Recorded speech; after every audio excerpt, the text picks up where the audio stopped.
Le Gai Noël de Richard Dawkins, un conte de Denis Martin Chabot. Il était une fois, cher petit libertin, en plein cœur du village gai de Montréal, un pauvre type. Pas financièrement. Au contraire, l'homme d'affaires accompli avait su tirer son épingle du jeu de la récession. Richard Dawkins avait profité de chaque crise économique pour acheter au rabais des entreprises au bord de la faillite et les revendre à fort prix. Entre les deux moments, il imposait sans merci des compressions d'emplois majeures, des réductions salariales et des conditions de travail dignes de l'avant-guerre. « Ce sont les lois du marché, je n'y peux rien », expliquait-il sans remords à une mère monoparentale de 3 enfants qu'il licenciait. Ce grand méchant n'avait pas plus d'égard pour les enjeux environnementaux. Lorsqu'il reprit un garage 6 ans plus tôt, il fit jeter impunément des huiles usées dans les égouts municipaux. Il demanda à ses employés de faire cela le soir et ainsi ne pas être surpris en flagrant délit. Disposer écologiquement de ces produits hautement toxiques coûtait trop cher et mettait en cause ses profits. Tant pis pour les conséquences. Quant aux impacts sociaux, il n'en avait rien à cirer. À preuve, il racheta un restaurant à faillite et mit à pied la moitié des employés. Parmi ceux-ci, il y avait un plongeur, du nom de Jean Gai. Ce jeune Gai, évidemment avec son nom, était arrivé en ville quelques mois plus tôt pour fuir l'intolérance des siens dans la région très creuse où il avait grandi. N'ayant pas terminé son école secondaire où le pauvre mignon faisait l'objet d'intimidation en raison de son orientation sexuelle, il était incapable de trouver un autre boulot dans l'économie en déclin. Il se retrouva dans la rue. Heureusement, c'était l'été. Il n'eut pas à subir immédiatement le froid de l'hiver rigoureux. Par contre, il apprit que la mendicité était fort peu profitable de nos jours, les citadins s'étant endurcis envers le paupérisme. Jean Gai découvrit alors que la prostitution était beaucoup plus lucrative. Son corps, aux allures encore juvéniles, attirait les hommes mûrs à la recherche de leur jeunesse depuis longtemps éteinte. Un proxénète violent l'accompagna dans sa descente aux enfers, s'assurant de son obéissance et surtout de ses redevances. Jean devait lui remettre 60% de ses revenus. Richard Dawkins trônait sur sa fortune du haut de son penthouse d'un complexe de condos. Ça, mes petits lutins sexy, c'est un mot pour désigner un appartement dans une copropriété au Québec. C'est aussi un condominium. Pour le construire, il avait convaincu quelques édiles corrompus, à coups de pots de vin, à entériner le nouveau règlement de zonage du quadrilatère. En quelques mois, 30 logements abordables d'un édifice délabré furent démolis, les occupants durent quitter le quartier. Richard vivait seul, mais il n'était pas fait de bois. Pour satisfaire ses bas instincts à bon marché, il se payait un travailleur du sexe de temps à autre. Il refusait de tomber amoureux, car il croyait qu'un petit ami n'en voudrait qu'à sa richesse. Il n'amenait d'ailleurs jamais de gigolo à son appartement, de peur que celui-ci le dévalise. Il aimait mieux les saunas et les hôtels miteux, où la note était certainement moins élevée qu'un 5 étoiles. Que dis-je? Un 5 étoiles. Un 100 étoiles était plus dans sa brochette de prix. À quoi bon dilapider ses avoirs? Comme pour toutes ses dépenses, mes chers satyres, Richard Dawkins lésinait avec les travailleurs du sexe, si bien qu'il se contentait de traîner aux mœurs discutables qui ne lui coûtaient pas cher, mais dont l'hygiène laissait souvent à désirer. Il fallait leur imposer une douche savonneuse. Richard s'exposa et attrapa ainsi des chlamydia et des gonorrhées sans compter les infestations de morpions. Ses économies le rendaient malade. Jean Gai, qui ne savait pas négocier ses attraits, se satisfit des minces indemnités payées par Richard Dawkins. Il s'en arrangea, car baiser avec celui-ci ne requérait pas les efforts parfois surhumains, qu'il devait faire car certains clients étaient repoussants. Et je suis poli. Il devait non seulement fermer les yeux pour ne pas voir leur visage moins que ravissant pendant l'œuvre de chair, mais également s'imaginer en compagnie d'un gymnaste olympien pour en oublier les bourrelets débordants de leurs culottes. En multipliant le nombre de ses michés, Jean Gué réussissait à gagner sa croûte suffisamment pour acquitter le loyer de sa piaule dans une maison de chambre. Il était conscient qu'il vendait ses vertus au rabais, dois-je le répéter, à son ancien patron, mais il ne lui en voulait pas, ayant naïvement accepté les excuses utilisées par ce dernier pour le mettre à la porte. Depuis qu'il avait rencontré Jean, Richard n'allait plus voir d'autres courtisans. Il est temps de vous parler du look des protagonistes et cela vous plaira, chers lecteurs ou chers écouteurs lubriques. Richard Dickens était aussi bien galbé que son compte de banque était garni. Dans les détails, il était musclé comme un nageur, lui qui faisait 50 longueurs chaque matin dans la piscine qu'il avait fait installer dans son palais. Ses formes délicieuses étaient couronnées d'une gueule craquante. Votre première page de magazine, quoi. Allez-y de tous vos fantasmes. Ils les étaient tous et davantage. Gaz et filles se tournaient sur son passage, mais son esprit radin était loin d'être aussi sain dans son corps sain, n'en déplaise au baron Pierre de Coubertin. Quant à Jean Gué, que voulez-vous, mes petits et grands sacripants, le joli Minet faisait hurler de désir les gros loups affamés errant dans la faune gaie de la ville. L'après-midi du 24 décembre, la veille de Noël, une fête particulièrement difficile pour Jean Gué, celui-ci accepta de servir son régulier, Richard. Même si ce dernier était chiche, leurs ébats étaient excitants. Cela lui ferait donc oublier sa mélancolie et ses souvenirs d'un temps meilleur, de son enfance, d'un réveillon en famille qui le rendait nostalgique. Richard lui plaisait. Et Jean plaisait à Richard, même si ce dernier ne lui laissait pas voir ni le disait. Ce genre de choses se sentait ou se souhaitait. Après le service, Richard laissa un billet de 5 $ en guise de gratuité de Noël. Les clients moins fortunés avaient été beaucoup plus généreux à la veille des fêtes, mais tellement moins inspirants.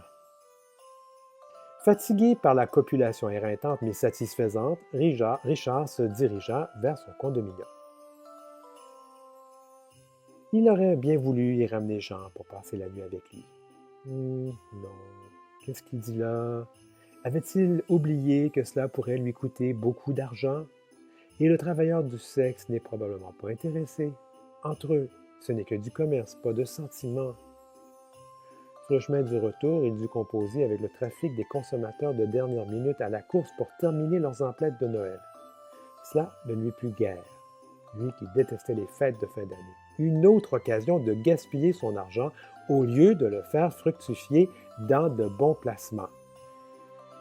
Un colis l'attendait à sa porte.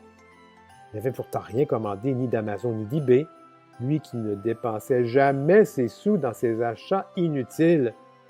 Était-ce une arnaque? Il n'y avait aucune adresse de retour sur la boîte, ni même de timbre.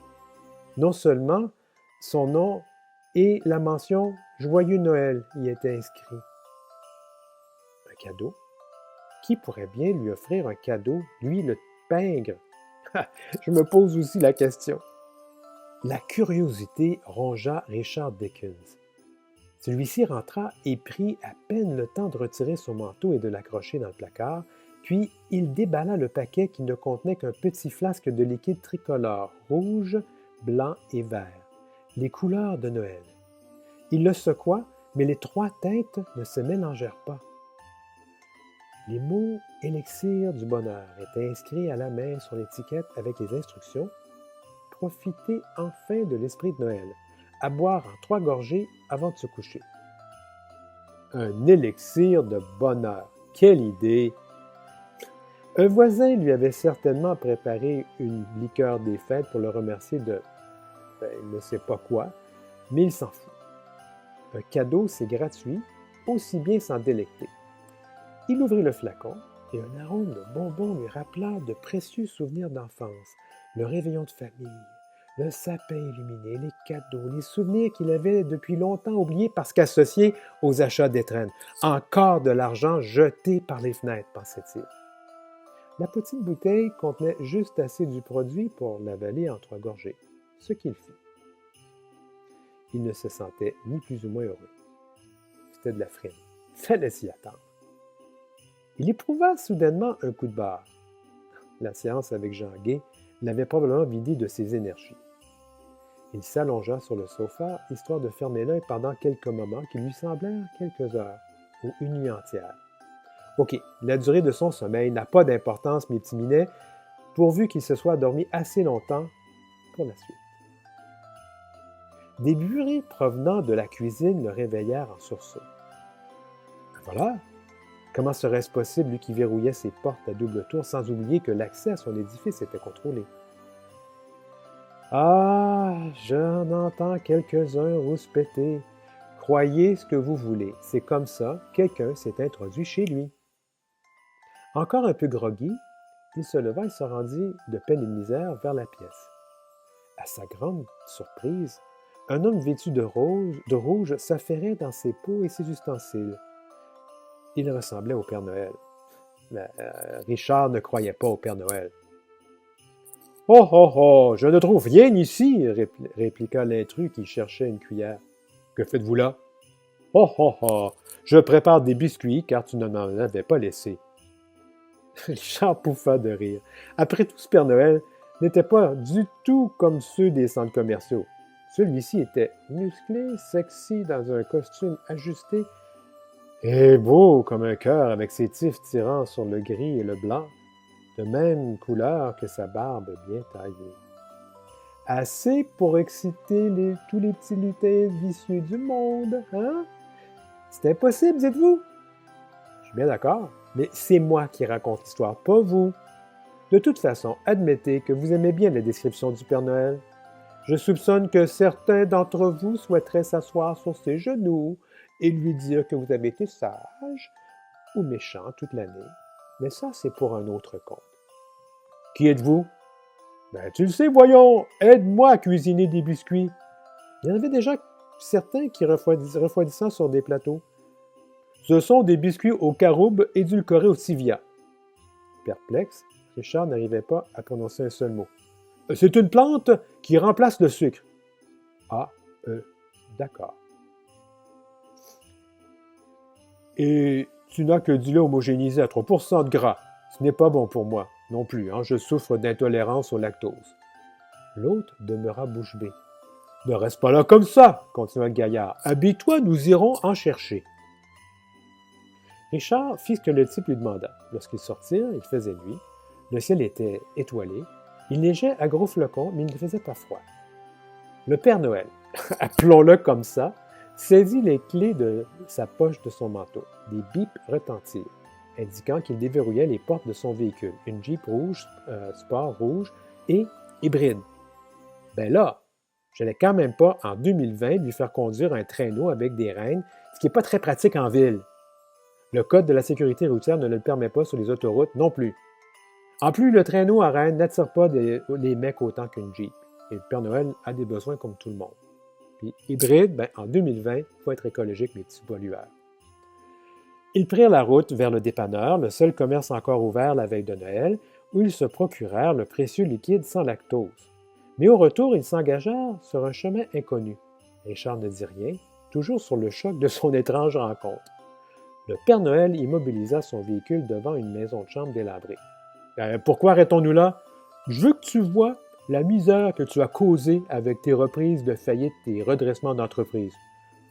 C'est pas de ma faute. Je suis qu'un homme d'affaires qui sait comment faire fructifier ses investissements. Les gens n'ont qu'à faire comme moi au lieu de gaspiller. Le rendement sur les investissements, la productivité, les profits. Vois ce que ton bottom line et ta marge de profit ont eu comme effet. Richard s'entêta. Le Père Noël tendit alors ses biceps et pectoraux bien saillants sous ses habits ajustés. L'investisseur obéit et suivit son chauffeur. Ils pénétrèrent dans la bâtisse, car les portes n'étaient pas verrouillées. Où passait-il magiquement au travers? Là, c'est à vous de décider si vous croyez ou non au Père Noël et à sa magie. Okay? La première chambre était une pièce minuscule avec 2 lits, une table et 4 chaises dépareillées, une plaque pour faire cuire des aliments, un mini-frigo, une commode et quelques armoires. Il n'y avait pas de salle de bain ni de toilette, les chambreurs se les partageant à chaque étage. Une mère célibataire et ses 3 enfants célébraient le réveillon autour d'un petit sapin synthétique à lumière intégrée, fruit de la main-d'œuvre infantile au Bangladesh, pourtant dénoncé par les bien-pensants de ce monde. Sous le sapin, des babioles importées de Chine contenaient probablement du plomb ou autre poison. Mais comme celle-ci ne coûtait pas cher, on passa outre les risques. Pour le souper du réveillon, des repas surgelés remplis de sel et de sucre. Cela explique en partie l'espérance de vie plus courte des pauvres. C'était l'hôtesse du restaurant que Richard avait repris. Son mari s'était tué alors qu'il déversait des restes d'huile dans les égouts municipaux. L'ouvrier du garage que Richard avait également repris en avait renversé un peu sous le trottoir, assez pour glisser et se frapper la tête contre le ciment. Il mourut sur le coup. Richard avait nié toute responsabilité dans cette histoire. Il avait affirmé n'avoir jamais ordonné à son employé de commettre cet acte idéal, et on l'avait cru. Il revendit le commerce quelques semaines plus tard. Richard avait donc licencié la femme quand celle-ci lui apprit qu'elle ne pouvait plus travailler le soir, son salaire ayant été coupé de 30 % et elle ne pouvait pas plus payer la gardienne. « Je ne suis pas une œuvre de bienfaisance, avait-il répliqué. C'est à vous d'y penser à faire des enfants. Moi, je suis gay. Je n'imposerai jamais mes choix à autrui, comme vous le faites. » Pour la première fois de sa vie, Richard Dickens ressentit un peu de peine pour un autre que lui-même. Puis le Père Noël le mena à l'appartement suivant, aussi petit et insalubre que le premier. Deux dames âgées se berçaient en regardant un spécial de Noël à la télé.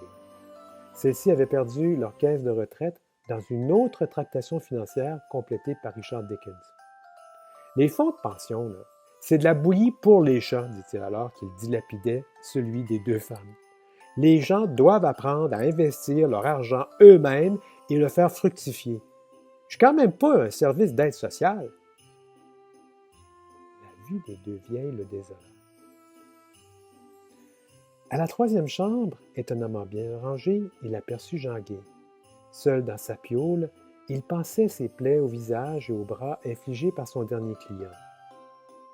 De nombreuses bouteilles étaient alignées sur la table de nuit, organisées selon le fait qu'il fallait les consommer le matin, le midi et ou le soir. Richard interrogea le Père Noël du regard. « Ouais, c'est le VIH. » L'homme d'affaires sentit son estomac se nouer. « Non, ne l'a pas attrapé. » Richard lui fit signe de s'expliquer. « Tu offres toujours 20 $ de plus pour le beurre baquet. Ça veut dire sans capote, mes petits amis, sans préservatif. » Comme il était indétectable, il ne peut rien transmettre, poursuivit le Père Noël. Jean-Guy avait été infecté quand son tout premier proxénète l'avait violé pour lui montrer qu'il était le boss. Quelques mois plus tard, son test sanguin s'avéra positif au VIH. Et pourtant, il était si mignon et gentil, car jamais il ne respectait contre la cupidité de Richard. Il n'avait pas le choix, certes, mais il demeurait élégant et agréable envers son client. Il n'était certes pas obligé. Un premier sanglot étouffa Richard. Il n'avait jamais autant eu de remords et de compassion pour les autres, lui qui avait fermé les yeux sur la misère humaine. Et nier l'existence lui évitait de se sentir responsable et de vouloir aider les gens dans le besoin. Confronté au sort de ceux qui l'avaient maltraité et surtout celui de Jean Guy, Richard ne put retenir ses larmes. Voir Jean dans cette condition lui fit très mal. Il se rendit compte qu'il était doucement tombé amoureux de celui-ci depuis un bout de temps, mais il avait refusé de l'admettre pour les raisons qu'on connaît. Richard accourut vers Jean, faisant fi des règles habituelles des contes, traversant ainsi la barrière magique du temps et de l'espace. « J'ai le droit de faire des accros à mon récit, hein, c'est moi l'auteur, et à vous de suivre, mes chéris. »« Je t'aime, » affirma alors le pingre en embrassant le pauvre mignon. Pour la première fois de sa vie, il utilisait ces mots. « Je t'aime » Le VIH lui importa peu.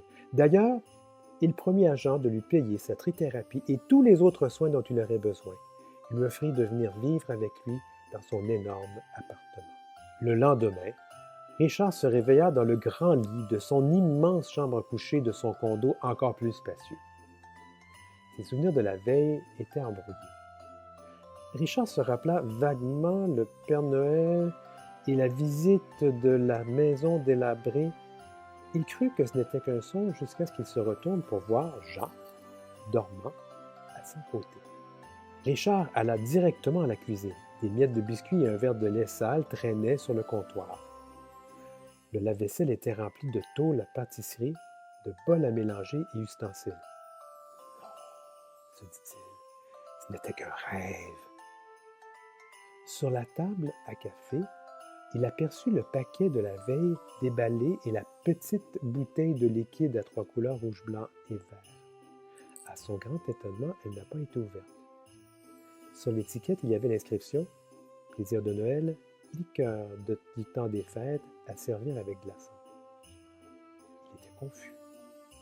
Mais cela était sans importance. Matin de Noël ou pas, il appela son secrétaire. Il lui ordonna de faire en sorte que les résidents de la maison de chambre aient le plus beau Noël de leur vie et de s'assurer de leur bien-être pour le restant de leur jour. Vous vous accorderez une prime de 5 000 $ pour le dérangement. L'adjoint n'en crut pas ses oreilles. Il rappela son patron pour s'assurer qu'il ne s'agissait pas d'une mauvaise blague. Mais non, c'était vrai. Puis, Jean et Richard vécurent heureux longtemps et eurent de nombreux enfants. Mais ils les adoptèrent, évidemment.